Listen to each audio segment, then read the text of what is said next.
Bueno, pues muy buenas noches a todos. Gracias por estar conectados el día de hoy, martes 8 de junio. Bienvenidos a la segunda sesión síncrona del curso de Contabilidad 2 de la Universidad Ciudadana de Nuevo León. Nada más antes de iniciar la sesión, quiero saber si me escuchan de manera correcta.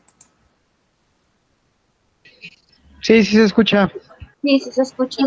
Maestro, ¿sí se escucha? Sí, profesor, se escucha claro.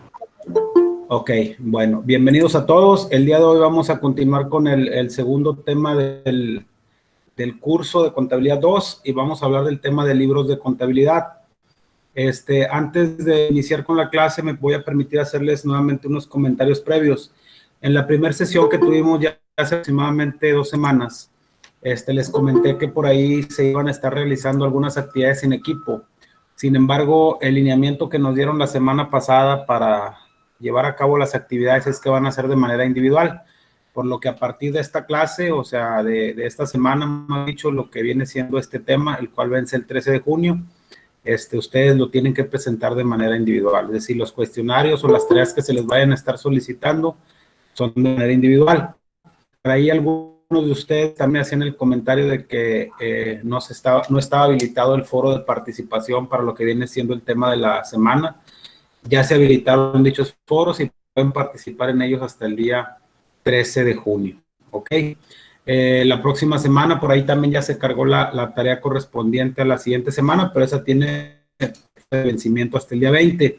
Y también por ahí alguno de ustedes me había comentado que estaba pendiente de evaluar lo que vienen siendo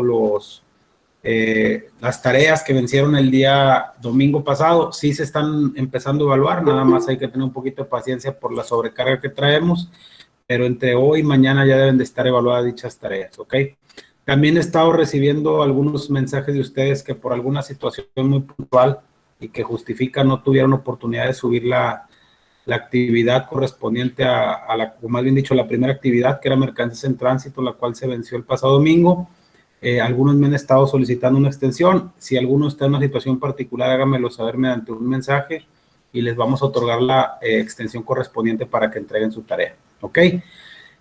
Ahora sí vamos a iniciar con el tema del día de hoy. Como les comento, el día de hoy vamos a ver el tema de libros de contabilidad, quiénes están obligados a llevar estos libros de contabilidad, y vamos a mencionar algunos de los mismos y cuándo se utilizan y por qué. Ok, permítanme un segundito nada más para hacer la presentación de las diapositivas y ahorita regresamos. Permítanme un minutito.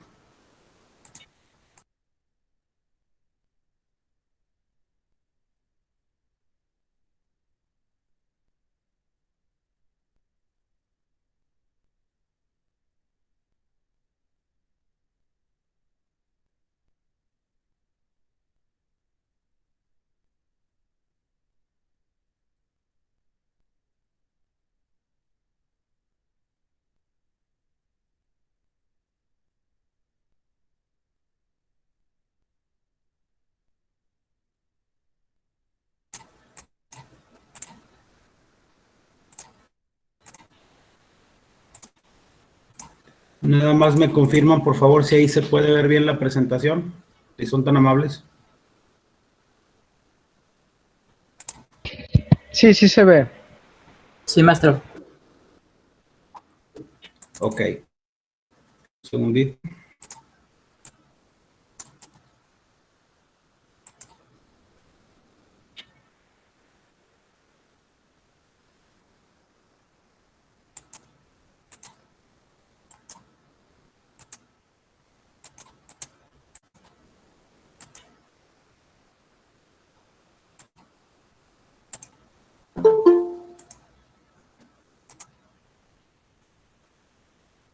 Ok, entonces sí está correcto la presentación, ¿verdad? Es que creo que se trabó un poquito el internet.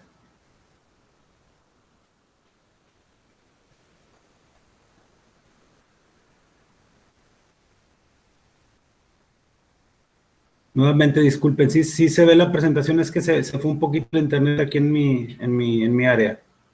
No. No, se ve negro. A ver, permítanme.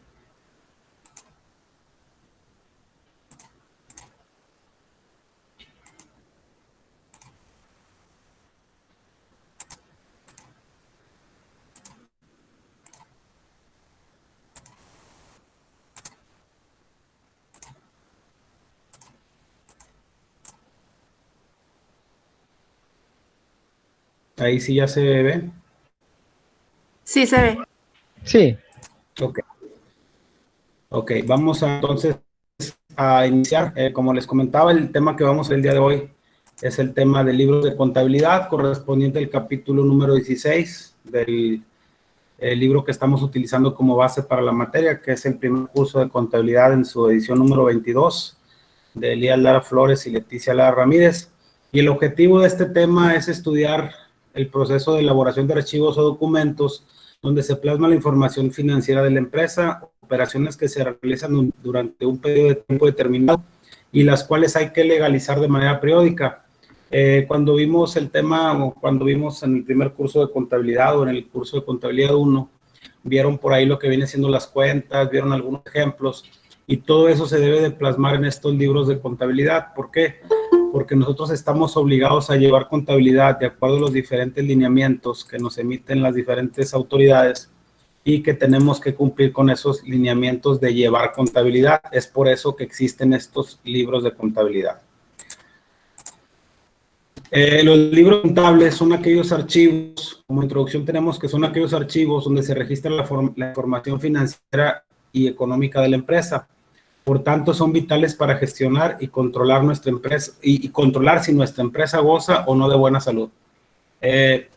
Los libros contables como tal son 2, 3 que vamos a mencionar ahorita. Sin embargo, hay que recordar que de acuerdo a estos libros contables se emite la información financiera plasmada en los estados financieros, ¿ok? Entonces, es bien importante tener esos libros a la mano para nosotros evaluar si la empresa con la cual trabajamos o si nuestro negocio, en dado caso de que seamos una persona física con actividad empresarial, goza de buena salud financiera o no goza de buena salud financiera. En el aspecto legal, tenemos que los libros contables que están obligados a llevar la empresa se deben implementar de conformidad con los ordenamientos y las disposiciones que para cada clase de contribuyente establezcan leyes, los reglamentos, códigos pendientes. Aquí, aunque es un tema un poquito más del ámbito fiscal, voy a hacer un paréntesis aquí. Hay, como les comenté en la sesión anterior, comentaba en el curso de contabilidad 1, las personas físicas se dividen en cierto tipo o se dividen en varias ramas. Por decirlo de alguna manera, existen personas físicas con actividad empresarial, existen personas físicas bajo el régimen de sueldos y salarios, existen personas físicas bajo el régimen de arrendamiento, existen personas físicas bajo el régimen de honorarios, etcétera. Y también existen, obviamente, personas morales que están constituidas bajo la Ley General de Sociedades Mercantiles, las cuales unas tienen fines de lucro y unas no tienen fines de lucro. Todas estas personas físicas y personas morales deben llevar sus libros contables de alguna manera y deben de estar regidos por todos aquellos reglamentos, leyes y códigos que los rijan. Ahorita vamos a ir viendo cada uno de estos ejemplos. ¿Quiénes están obligados a llevar libros de contabilidad? Están obligados a llevar libros de contabilidad todas aquellas personas físicas. ¿Qué son las personas físicas? Son aquellas empresas que están constituidas por un solo propietario. Aquí cabe hacer mención, reitero, que las personas físicas, como lo mencioné al principio, se dividen en varios rubros o en varias áreas. Para el caso específico de lo que más nos atañe a nosotros, vamos a hablar, aunque vamos a mencionar algunas, la que está obligada, a llevar contabilidad forzosamente, al igual que una persona moral o una empresa, son las personas físicas con actividad empresarial. En el ámbito financiero, en el ámbito fiscal, una persona física con actividad empresarial, es decir, vamos a suponer que yo soy Israel Quinto Ramírez y me dedico a la compra y venta de equipo de cómputo, o me dedico a la compra y venta de electrónicos, o me dedico a la compra y venta de papelería. Aunque yo sea una persona física como tal, tengo una actividad empresarial. Es decir, también puede haber una persona moral que se constituye por uno o más socios que también puede llevar a cabo el mismo giro que yo. Es decir, que puede vender equipo de cómputo, equipo electrónico, electrodomésticos o cualquier tipo de actividad. Nada más es para separar en cuestión de que una persona física con actividad empresarial puede tener el mismo giro que una persona moral. Es por esto que las personas físicas con actividad empresarial están obligadas a llevar contabilidad. Nos dice que los libros de contabilidad a que están obligados a llevar las personas físicas varían de acuerdo con su actividad y dependiendo del régimen que deban pagar ISR, que es lo que comentábamos ahorita. Por ejemplo, el caso de las personas físicas con honorarios, es decir, todas aquellas personas que prestan un servicio personal independiente, como los arquitectos, los abogados, inclusive los contadores, están obligados a llevar contabilidad, pero es una contabilidad simplificada, la cual consiste en llevar un libro donde se registren los ingresos y egresos y registro de inversiones y deducciones. ¿Qué quiere decir esto? Que como tal no están obligados a llevar los libros contables que ahorita vamos a mencionar más adelante, pero sí deben de tener un control. Actualmente en el ámbito fiscal, cuando nosotros vamos a presentar una declaración de una persona física bajo el régimen de honorarios o servicio personal independiente, ya nos metemos directamente a la página del SAT donde nosotros cargamos nuestros ingresos y cargamos nuestros gastos. Y ahí se determinan nuestros impuestos. Es lo mismo que si lo lleváramos en una contabilidad simple donde tengamos todo el dinero que ingresó y todo el dinero que egresó. Así como las inversiones. ¿Qué se refieren las inversiones o qué quiere decir las inversiones? Para efectos de la ley, hablando específicamente en materia tributaria, las inversiones son todos aquellos bienes o activos fijos que nosotros adquirimos. Por ejemplo, un contador, un arquitecto, un abogado que se dedica a su profesión, pues puede deducir de sus impuestos la compra de un vehículo, la compra de un terreno, etcétera, pero tiene que llevar de manera simplificada el registro de esas deducciones. Es decir, para en un momento dado que la autoridad le haga una gestión de por qué está haciendo deducciones por inversiones, él tenga el registro de manera simplificada del por qué lo está haciendo de esa manera. ¿Ok? Personas físicas con arrendamiento son todas aquellas personas físicas que se dedican a prestar el servicio, por así decirlo, o a otorgar un bien para el uso o goce temporal de ese bien inmueble. Vamos a decir, Juan Pérez tiene, no sé, un departamento en determinada ciudad y se dedica a rentarlo. Él también está obligado a llevar un libro donde se registren los ingresos, egresos, así como las inversiones y las deducciones. Es el mismo caso de las personas físicas con por honorarios o por servicio personal independiente. Y aquí están las personas físicas con actividad empresarial, que es lo que comentaba al principio. Estas personas deberán de llevar como mínimo el libro diario y el libro mayor. Ahorita vamos a mencionar qué son el libro diario y el libro mayor. Al igual que las personas morales, las personas físicas con actividad empresarial o al igual que las empresas, este tipo de personas sí están obligadas a llevar una contabilidad más en forma, es decir, tener un registro diario de las operaciones y después hacer un libro mayor para posteriormente emitir una balanza de comprobación y posteriormente emitir un estado financiero, ya sea balance general o estado de resultados. Y si utilizan el registro electrónico, llevarán como mínimo el libro mayor. ¿Qué quiere decir el registro electrónico? Se los comentaba en la clase pasada, que actualmente la mayoría de las empresas o las personas físicas con actividad empresarial no llevan los registros ya de manera manual por de alguna otra manera ser un poquito, vamos a decirlo así, inviables para la operación. Hay que recordar que ahorita la información debe de estar en línea para que todos nosotros podamos tomar decisiones. Entonces, las personas, en este caso las personas físicas que tengan que, que sean personas físicas con actividad empresarial, como mínimo deberán de llevar el libro mayor, siempre y cuando lo utilicen de manera electrónica a través de un software donde nada más se cargan directamente las operaciones y en automático se generan en un libro mayor. Hasta ahorita, nada más quiero ver si estamos en el punto. Sí, hasta ahorita sí se han visto las diapositivas de manera correcta y ya al final vemos dudas.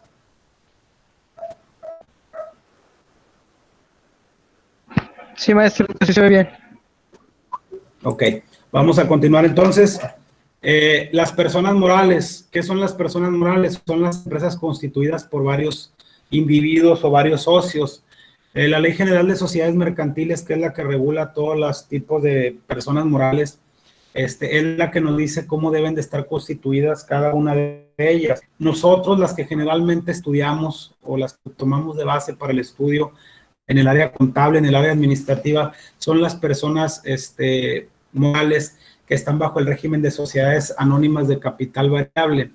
¿Qué quiere decir esto? Que son las más comunes cuando vemos bebidas mundiales, SADCV, etcétera. Esas son la persona moral que está bajo el régimen de sociedad anónima de capital variable.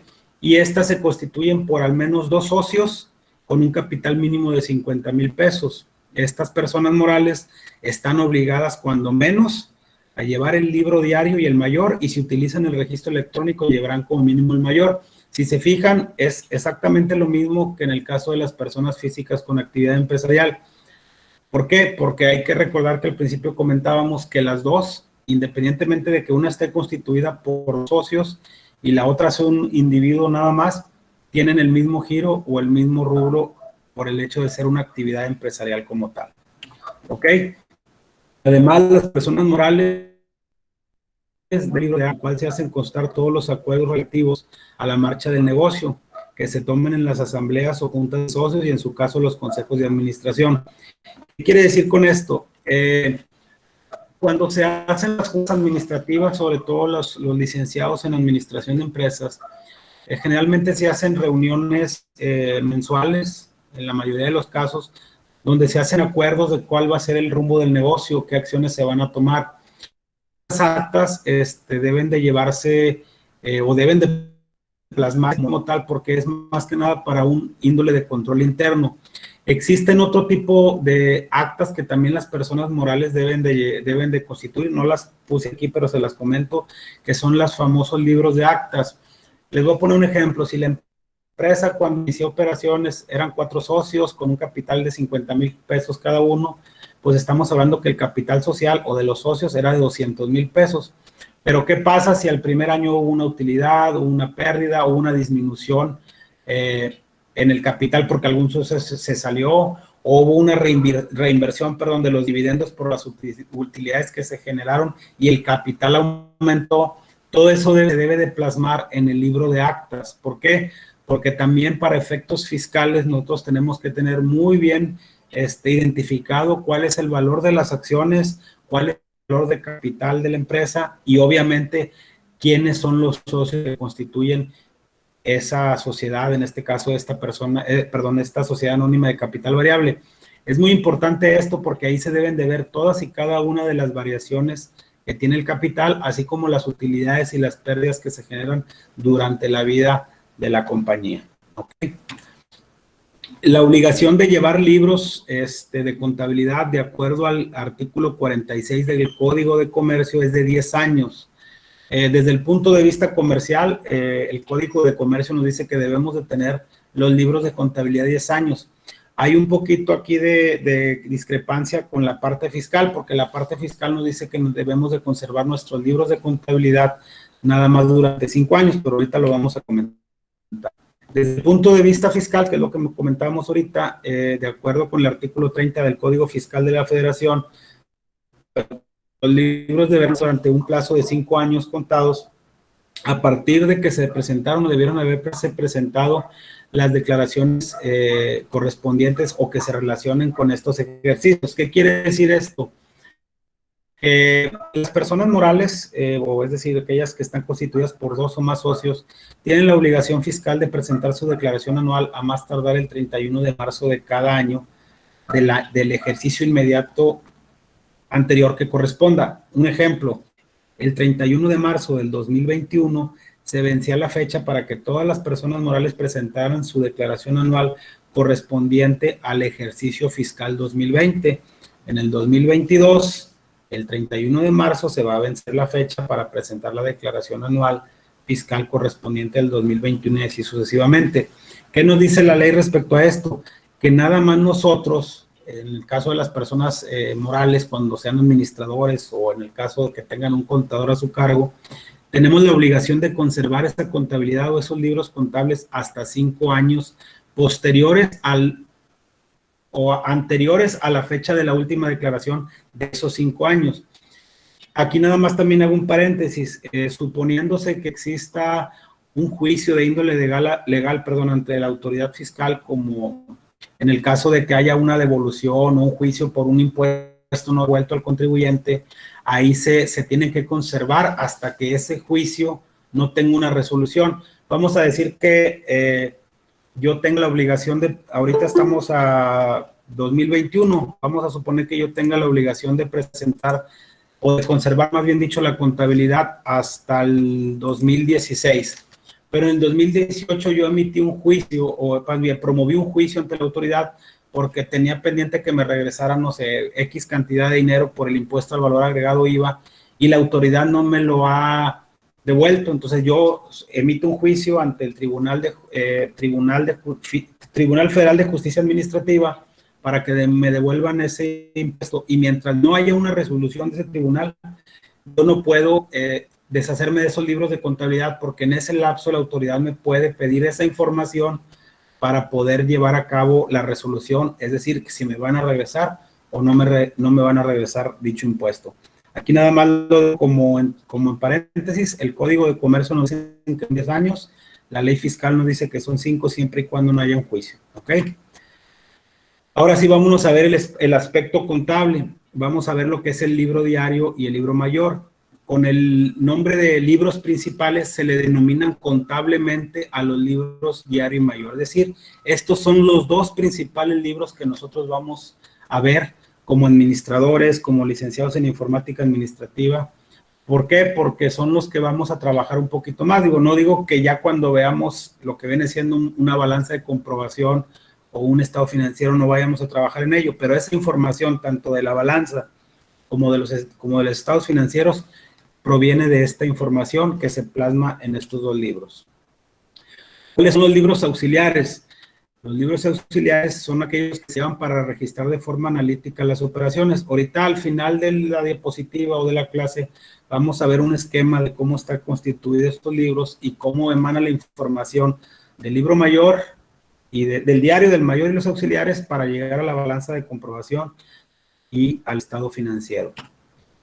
Las relaciones analíticas de balance, estas como tales no son libros contables, son más que nada una relación de las cuentas principales que en un momento dado se tiene que presentar o se tienen que realizar para cuando se hace presentación de estados financieros. Un ejemplo muy sencillo, cuando se analiza la información por parte de los administradores con los consejos o las reuniones gerenciales, vamos a suponer que balance general traiga una cuenta o traiga un saldo en la cuenta de clientes de 500,000 pesos. Bueno, pues a lo mejor ahí hay que hacer una relación analítica de cómo se integran esos 500,000 pesos, es decir, un ejemplo, el cliente A me debe 100,000, el cliente B me debe 100,000, el C me debe 200 y el D me debe 50 y el E me debe otros 50, para saber la antigüedad de los saldos. A eso se refiere con relaciones analíticas de balance, y estas relaciones analíticas de balance forman parte de los estados financieros, pero generalmente salen de los libros auxiliares. ¿Ok? Libro de diario es también conocido como libro de primera anotación.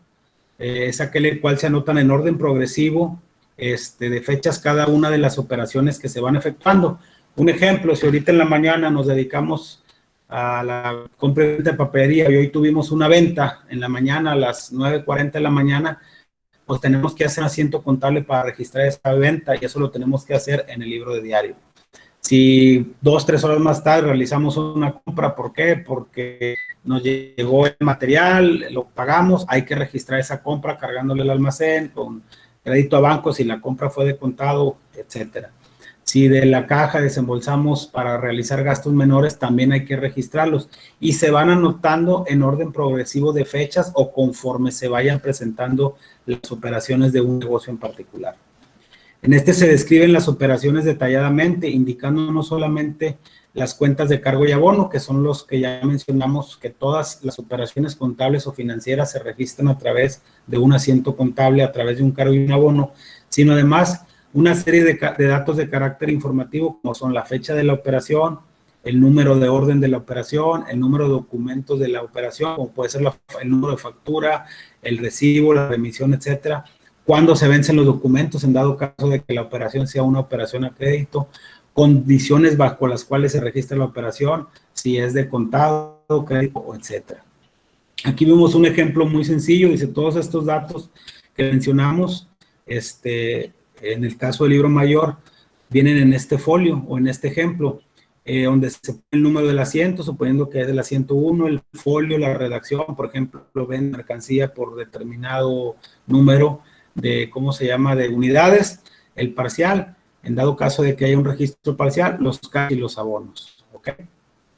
Reitero, esto es cuando las operaciones se hacen manual. Como lo vimos en el caso específico de las personas físicas con actividad empresarial, en el caso de las personas morales, cuando se hace el registro electrónico, esto se hace a través de una póliza, que puede ser una póliza de diario, en la cual se registra la operación y ahí le ponemos número de póliza fulana, le ponemos la descripción, hacemos el asiento contable, hacemos referencia a la factura, a la remisión, o etcétera. El libro mayor es aquel en el que se abre una cuenta especial por cada concepto de activo, pasivo y capital. Al libro mayor se deben trasladar por orden progresivo de fechas los asientos del libro de diario. Es decir, lo que registramos en el libro de diario, posteriormente se tiene que traspasar al libro mayor. Hay que recordar el caso del libro mayor, ya estamos hablando de cuentas que van directamente plasmadas en el balance general o en el estado de resultados, como el caso de los bancos, como el caso de los clientes, como el caso de los proveedores, etcétera. Ahorita les ponía un ejemplo de que en el libro de diario se hacían los registros, por ejemplo, vamos a registrar una venta a crédito.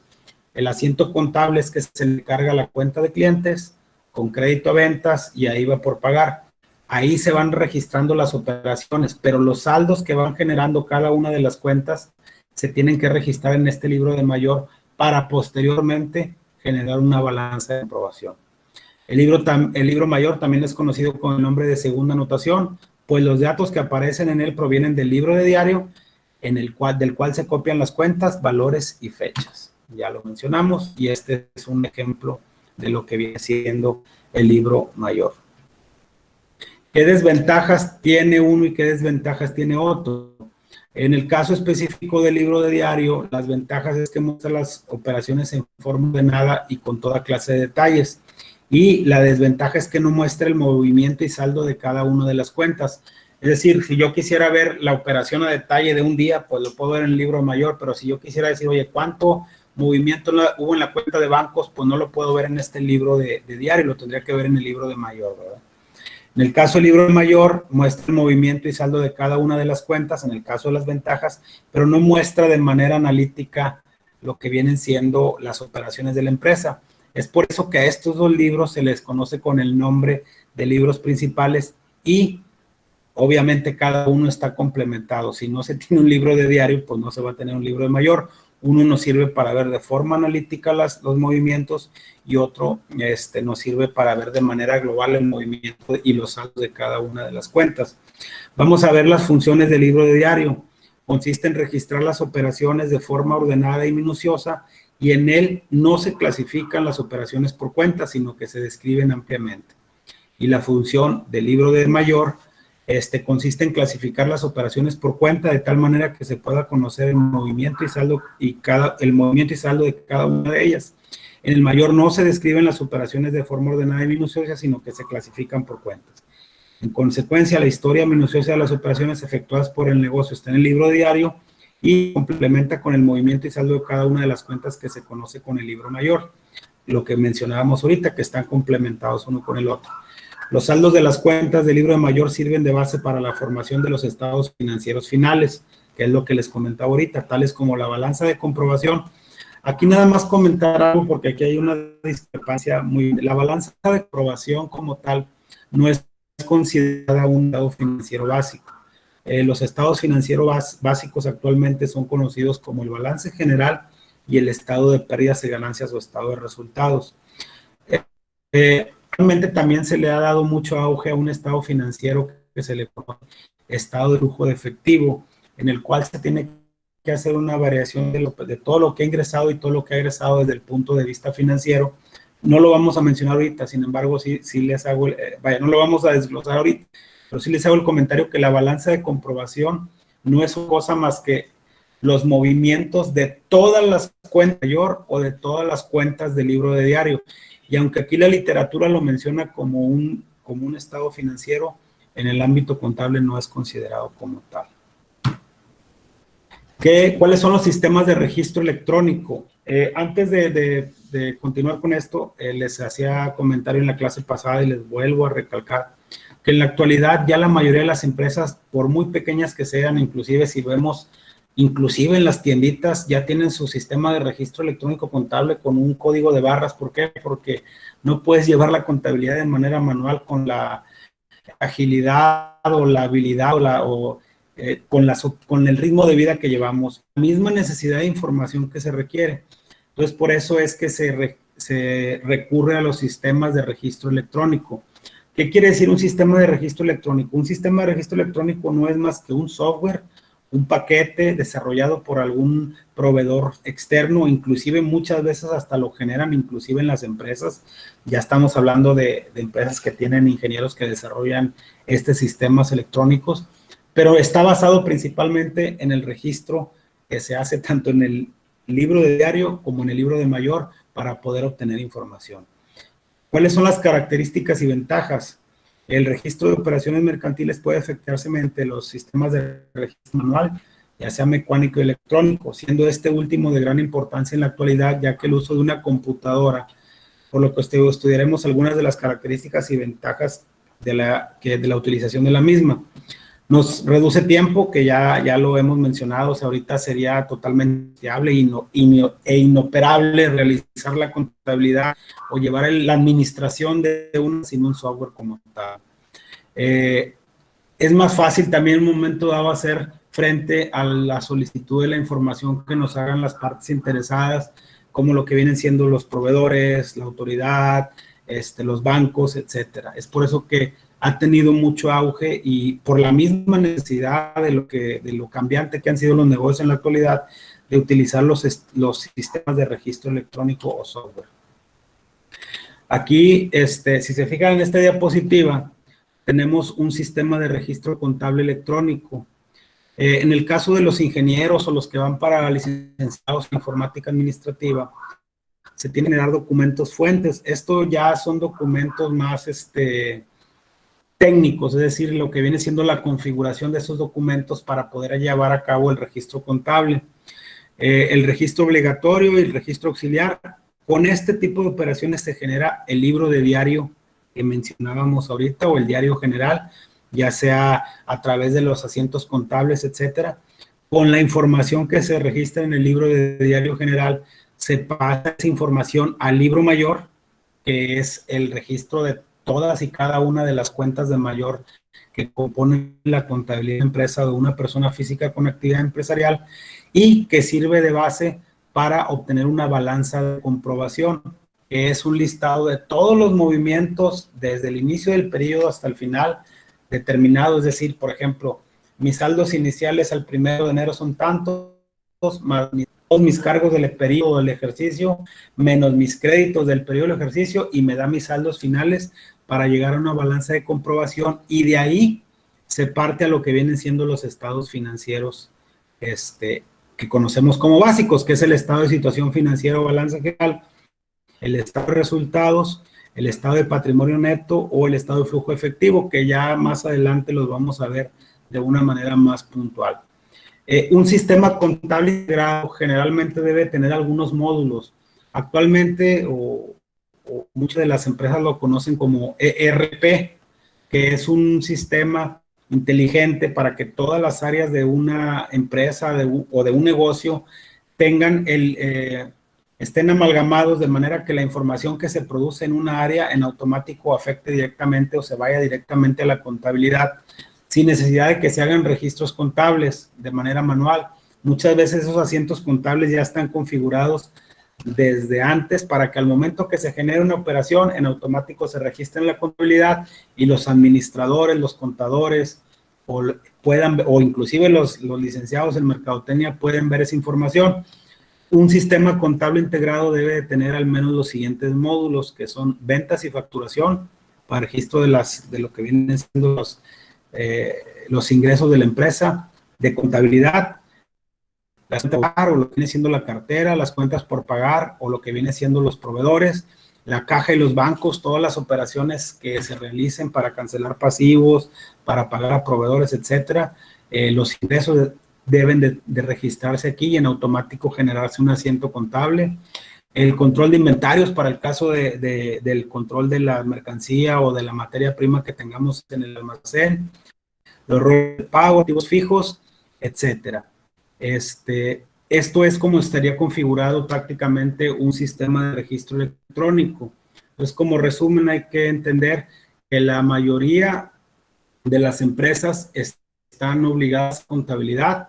Los dos libros principales son el libro diario y el libro de mayor, para después partir a una balanza de comprobación y a la elaboración de un estado financiero. Las personas físicas también están obligadas a llevar contabilidad. En el caso más puntual es el de las personas físicas con actividad empresarial, ya que al igual que una persona moral, pues está obligada al menos a llevar los dos libros, y si llevan un sistema de registro electrónico, al menos llevar el libro de mayor. Y para las demás personas físicas no hay necesidad de llevar dicho registro, pero sí llevar un control simple de los ingresos y los egresos que se tengan para esa persona física, como el caso de honorarios, arrendamiento, inclusive como el que anda muy de moda desde el punto de vista fiscal, que es el régimen de incorporación fiscal, que aunque no lo mencionamos aquí, es un régimen también relativamente nuevo, donde le dan ahí unas exenciones al contribuyente para el pago de impuestos durante los primeros años, etcétera, en el que también nomás debe de llevar un registro simple de las operaciones que realice. No sé si tengan, con esto damos prácticamente por terminada la clase del día de hoy. No sé si tengan alguna duda o algún comentario de lo que vimos el día de hoy. Se abren los micrófonos, por favor. Profe, yo nomás me quedé con una pregunta, por curiosidad, Sí. ¿no? Como mencionó, ¿por qué son las sociedades anónimas de capital variable las más populares? Mira, las sociedades, al principio comentaba que la Ley General de Sociedades Mercantiles, que es la que rige la Constitución, diferentes tipos de sociedades, se dividen en dos rubros, que son las de personas morales con fines de lucro y las personas morales sin fines de lucro, como el caso de las asociaciones religiosas, las asociaciones civiles, las sociedades civiles, etcétera. Pero en el caso de las que son de lucro, la más común es la sociedad anónima de capital variable. Existen otras como la sociedad de responsabilidad limitada de capital variable, donde te dice que los socios nada más están obligados a responder por la proporción de sus acciones si existiese una pérdida, etcétera. Pero es un tema un poquito más extenso. En términos generales te lo comento que son las más comunes, porque de acuerdo al último censo, del total de personas morales que están constituidas o que están protocolizadas ante un notario y las cuales están dadas de alta en el sistema de administración tributaria, que es el órgano que nos rige, que hizo la Secretaría de Hacienda para efectos de fiscalizar a los contribuyentes. De acuerdo a ese censo, son las personas morales que más existen en el padrón. ¿Okay? Y obviamente, pues yo que la mayoría de las personas morales pues buscan un fin de lucro, ¿va? Eso es un hecho. A nadie, salvo que sean casos muy puntuales, ¿va? Gracias. Muy bien. ¿Alguna otra duda, algún comentario de la clase del día de hoy?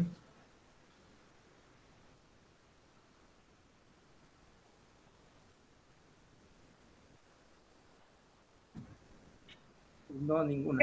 A lo mejor está un poquito fuera del lugar, pero ¿qué onda con las citas del SAT? ¿Sabe usted algo? ¿Por qué no hay citas? Mire, actualmente la situación del SAT es algo complicada por la cuestión de la pandemia, ¿verdad? Existen muchas leyendas urbanas, nos vamos a salir un poquito del tema de que en ciertos días y en ciertos horarios se pueden llevar a cabo las citas. Nosotros, yo aparte de la clase que damos aquí, trabajo para un particular y sí me ha tocado que de repente sí está la cita disponible, pero hay veces en que no. O sea, no hay una variable que te diga qué día va a haber una cita o no. Ahorita, hasta el día de hoy, todo sigue igual mientras no se levante la pandemia de manera oficial, ¿verdad? Que aunque de alguna otra manera las autoridades ya lo han hecho, pues no se ha hecho un pronunciamiento oficial al respecto. Entonces, como es gobierno, ellos trabajan de acuerdo a lo que les diga el mismo gobierno, pero pero como tal no existe un lineamiento que nos diga, ¿sabes qué? A partir del día tal fecha ya voy a abrir las citas para los contribuyentes. Sé que esto ha causado muchos problemas para muchos contribuyentes, pero le pongo ejemplo, es el mismo caso de las personas que quieren transporte. No, es muy difícil encontrar ahorita una cita para tramitar, renovar o solicitar un pasaporte. Entonces, pues hay que tener un poquito de paciencia, ¿verdad? Sobre todo aquellas personas físicas o morales que necesitan algún trámite específico, como el caso de una devolución. Ahora el 30 de abril se venció la fecha límite para presentar la declaración anual de las personas físicas, pero la autoridad dio prórroga hasta el 31 de mayo. Y si tú vas a solicitar, si eres persona física y vas a solicitar un saldo superior a 10,000 pesos, no lo puedes solicitar si tienes la contraseña, tienes que generar la FIEL. Y hasta hace poquito la FIEL no se podía generar por internet, tiene que ser forzosamente en alguna de las áreas locales de recaudación del SAT, porque te toman datos biométricos. Entonces ahí es donde se estaba batallando un poquito, ¿verdad? Pero pues hay que tener un poquito de paciencia.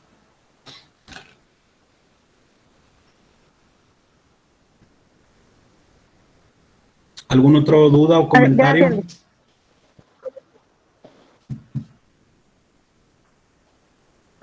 Maestro, ¿cuándo Bueno. está disponible el foro? El foro ya está disponible desde el día de ayer. Hubo un foro que por una cuestión técnica de un servidor no estaba aperturado el rango, pero ya se aperturó desde el día de hoy en la mañana. Va a estar disponible, está disponible desde hoy en la mañana y hasta el próximo domingo para que hagan sus aportaciones. Ok, muchas gracias, maestro. Ok, recuerden que esta semana hay que entregarla, muchos de ustedes creo que inclusive ya me mandaron la tarea correspondiente a este tema, es un cuestionario, probablemente la otra creo que también cuestionario, pero ya después les voy a poner una actividad un poquito más en forma, sobre todo cuando veamos por ahí unos temas un poquito más complejos.